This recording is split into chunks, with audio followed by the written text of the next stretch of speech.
Hi, everyone, and welcome to this week's Gem. For those of you just joining us, our weekly Gem is our short video that talks about a topic that'll help you live with more gratitude, more enthusiasm, and more motivation. And today I am inside in my office. It's actually a gorgeous day outside. I have a big picture window right here. But everybody's outside mowing their lawns and doing weeds and all that. So I had to come in because the sound was a little overwhelming. So welcome to my little office corner. Which is just in my home. It's an extra room that I have in my home. So today's topic, what I'd like to talk with you about is focus. And I think a lot of us have a hard time, especially over the last few years, being able to focus on the things that we really need to. What happens with the human brain is we have to know. We just have to know things. That's part of our natural curiosity. And wanting to know things is a good thing until you find that you're just bombarded with too much information, like we've been in the last 2 years. The focus obviously has been mainly on our health and the information coming in regarding how we can better care for our health. And the problem with the brain is that it's not efficient at processing many things at once. So the multitasking idea is a complete myth. The way that your brain, the biology of your brain, the way that your brain works is that it has what's called reticular units. So you can only hold a small amount of thoughts at a single time.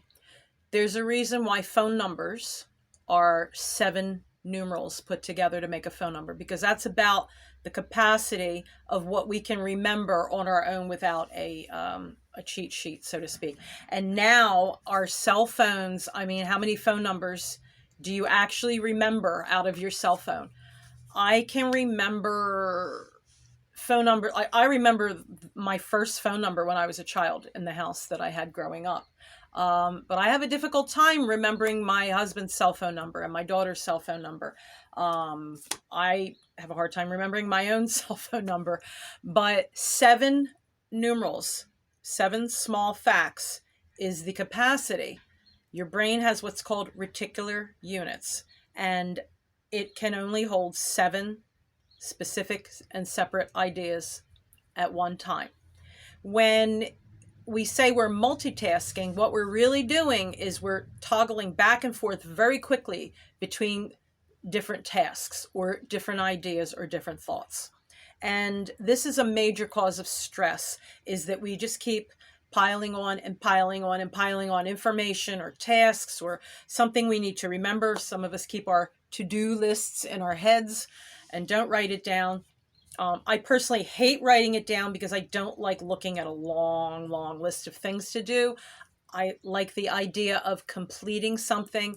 And with a long list, I never, ever get to the end of that list. So the list is something I avoid, but something I need, because if I try to remember everything, obviously I'm not going to be able to remember. At the end of the day, I'm going to sit down and be like, oh, I forgot that one thing that I had to do. So here's where prioritizing comes in and narrowing your focus on those maybe 1 to 3 things that are a must do. So you don't have 20 to-dos, you have 3 must do's, and that's more on a realm of productivity and efficiency.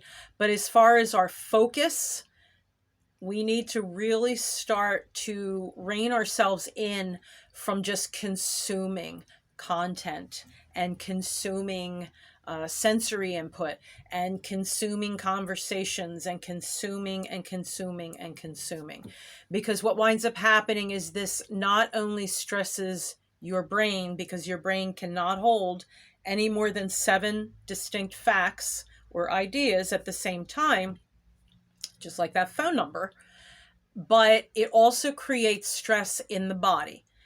And it creates stress in your thoughts. It creates stress in your emotions, in your spiritual self. Every part of your body becomes just one big ball of stress. And a major cause is that we are just consuming too much content. So what we need to do is we can stay informed. We can certainly see what's going on in the world and learn about our health and learn about what's going on in our communities, in our state, in our government, in whatever it is that you need to know at your place of work, in your family, but you can't consume it all at once. So this idea of focus is one that in mind body education, they call it mindfulness. And it sounds very, out there and very fancy, but all mindfulness is focusing on one thing at a time. And what this does is it brings you down. Imagine your energy and your attention and your thoughts and your ideas and your work coming down into one funnel. And you're focusing fully on one thing at a time. It takes the stress level way down. It increases your ability to finish something. It improves your quality of work, and it improves your quality of well-being because you're not worried about all these things bouncing around in your head. I'm going to tell you, it takes your stress level from here to here. Okay. I'm a very energetic type A personality. I like to learn things. I am often taking more than one course or reading one book at a time. But I learned the hard way that I have to focus on maybe my top 2 or 3 and just do that, because I am much, much more effective when I'm doing that. And I'm able to just kind of concentrate that information I'm taking in, or that sensory stimulation, or whatever it is, down to 1 or 2 things. So this week, what I'd like you to do is just notice when you're taking in too much information and how you feel. Do you feel mentally fatigued? Do you feel emotionally fatigued?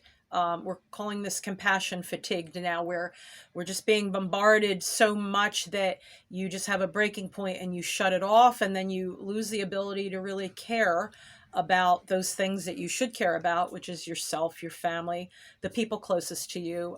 If you're in a service-based business, your customers or your clients that you're trying to take care of. So this week, I want you to just notice when you're taking in too much information. And I want you to start to every day think of maybe your top 3 things that you need to focus on today. So these could be it could be a to-do or a must-do, 3 things that have to get done today, 3 people you want to reach out to, 3 people that might, need a little bit of encouragement this week. And you could put yourself on that list. If you need a little of encouragement, by all means, do something for yourself that makes you feel encouraged and makes you feel energized and makes you feel that you're being effective at whatever it is that you need to do. And just do those 2 things this week. Okay, so you're going to notice when you're taking in too much information and notice how you feel. And then you're just going to kind of sort out and look at those things and prioritize. What are the top 1 to 3 things that you need to focus on? You could do that by day, or you could do it by week, whatever works better for you, and see how this practice changes you a little bit. We're going to get into some other stuff that relate to how to have better focus. I'm actually putting together a 8-day challenge. It's called the 8-Day Digital Detox: How to Master Your Mornings, Sleep Better at Night, and Run the Day so it doesn't run you. And this isn't your typical delete all your emails and get your inbox to 0. This is not what this digital detox is. It's not stick your phone in a closet or in the trunk of your car and don't look at it. It's not that. This is based on exactly what I'm talking about in this video. It's based on how to focus better, how to be more mindful without being weird. Some people think mindfulness is a weird term. It really isn't. Okay. Again, it means focus, how to be more focused. And it's going to also, the 8-day challenge is going to talk about your sensory system, which is the one most overlooked factor in managing stress overcoming anxiety, sleeping better, and being able to focus in the course of your day. I worked with children for many years that had sensory challenges. And one of the things that I took away from that is that we all have a sensory system, and it needs to be fed properly. It needs to be nourished. And when it's bombarded, as it is with digital content, whether it's through listening to podcasts or listening to the news or watching videos or reading an article or looking at an imagery can be very distressing, or it can be very relaxing. Depends on which way you want to use it. But the sensory system is what we're going to talk about in this 8-day challenge. And that is one of the best ways for you to manage stress and start taking better care of your well-being. So I'll put the information below this video where you can sign up. And if you have any questions, please feel free to reach out. If you have any comments, put them below. Let's get a conversation going about this. How well do you feel you focus all day, or do you feel like you're just getting too much layering on top of you, too much information, too much sensory input, too much content, too many emails, too many lists of things to do? And let's talk about ways that we can support each other so we can focus more on gratitude, enthusiasm, motivation, and all of those things that you want for yourself in your life. And here's to a very focused and a very calm week. We'll see you next time.